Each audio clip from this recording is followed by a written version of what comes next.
Hey guys, this is Crispy990 here, and this is a review of my new Benchmade Mini Griptilian.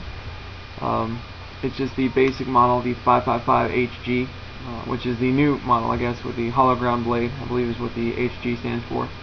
Also, it has a circular thumb hole as opposed to an oval thumb hole that the first Mini Grips had. Has, just the basic standard satin sheepsfoot blade with the black, I think it's like a Zytel sort of handle with the stainless reinforced, sort of reinforcing liners in it. When you first get it, it comes in this neat little blue Benchmade box. It's because it's part of the blue class knives from Benchmade. They also have red, black, and gold. The red class is more of the economy line, sort of, sort of less expensive knives. The gold class is much more high-end, and the black class is more tactical knives like automatics and that sort of thing. And the blue class is sort of middle of the road. This was, I paid $90 for it, but you really don't need to pay $90 for it. You can pay like $60, maybe $70 for it. And I just sort of bought it without thinking about it too much, and once I held it in my hand, I had to get it right there and then at the store I was at, which is Franklin Gun Shop, I believe. Franklin's Gun Shop in Athens, Georgia, which is where UGA is. Anyway, so yeah, I paid too much for it, but still, absolutely love it. I paid $90 again for it. It fits my criteria as far as size. I'm going to college in 3 days. In order to carry a knife on campus, it's got to be 3 inches or less. So the blade is 2.91 inches. The cutting edge itself, though, is more like 2 3/4. The handle is about 3 3/4. And so the full thing is about 6 3/4. So yeah, it's not a large knife. It's on sort of the medium to small side, but still an amazing knife. The handle is extremely comfortable despite its simple looks. The sort of choil here, I guess you could call it, helps from slipping forward when you're cutting stuff. And there's just jimping everywhere. There's jimping from here to here on the back. And this is the jimping on the blade, then the stainless liners, and some on the handle there, and then some down here for your bottom of your palm there, in your sort of pinky knuckle, first knuckle. And on the inside, there's jimping here and sort of like the choil, and some on the handle as well. For your I guess your middle finger would be here, and then some for your pinky finger down here. And then the sort of cross hatching in the handle itself in the scale. And even with the pocket clip on that sort of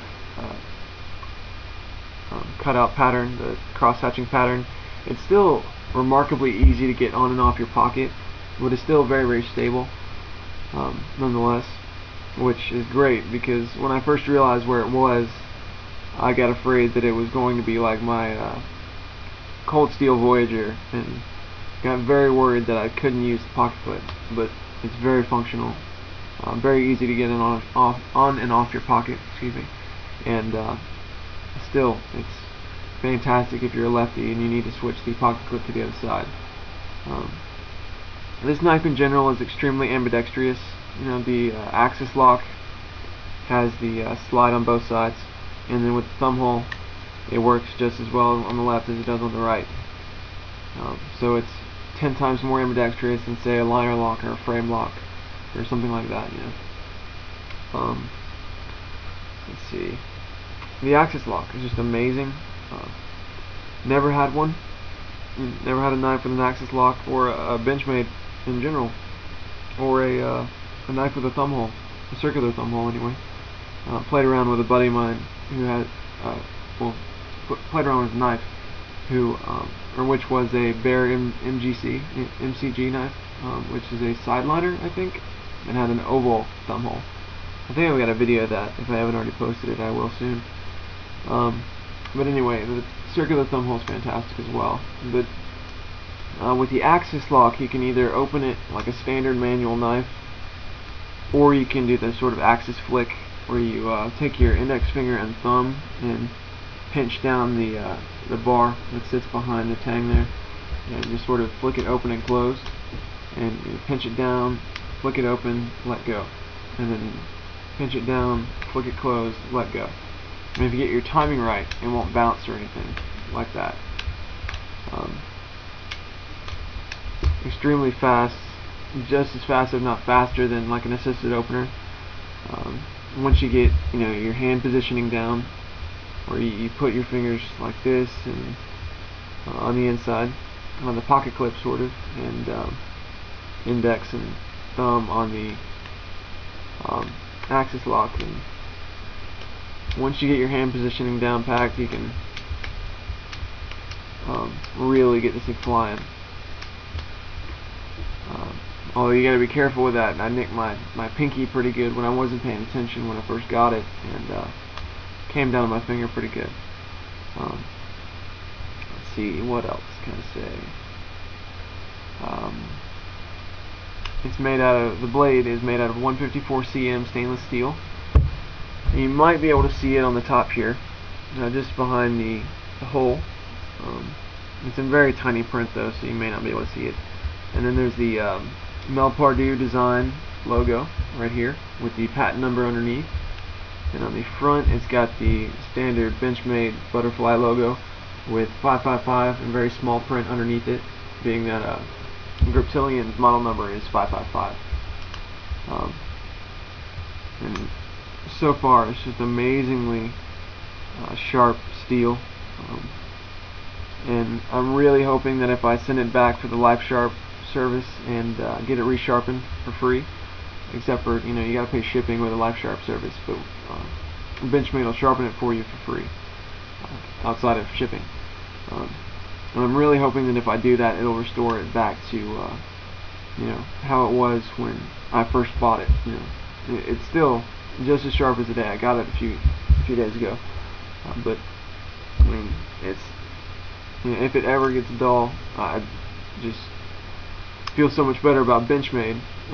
Not that I feel bad about them, but I probably will never buy another knife other than a Benchmade, unless I'm like start really collecting. But if they can restore it to factory sharpness like when I first got it, I'd be amazed. It's still that sharp now, but I'm saying in the future, if it gets dull, if they could restore it to how it is now, that'd be awesome. Let's see, you can check out the last video I did where I cut through the power cord for a steam cleaner, which is sort of like a vacuum cleaner but with steam, if you don't know what I'm talking about. Very thick cord, it has copper in it, and just cut right through it, as well as 550 paracord was no problem, and that sketch paper I just shaved it off layer by layer. Let's see, it's the mini Griptilian, so it's got a 2.91 inch blade and a handle of, let's see, about 3 3/4 of an inch, so it's 6 3/4 of an inch long. So it's pretty compact, but I'm going to Mercer University in about 3 days, and that's the size requirements to be able to carry a knife on campus. It has to be 3 inches or less. The blade does anyway. So on that note, this will probably be my last video for a while, since I don't know if I'm going to have enough cash to be able to just buy knives at random or at will, or be able to have time to do reviews on those knives, let alone even buy them. So I'll be there for a while, but if I start to have time and have a little extra cash, I'll try to keep up my knife reviews. But I really don't know how the future is going to unfold, so I guess until next time, whenever that is. But so far, thanks for watching. I'm Crispy990. Peace out.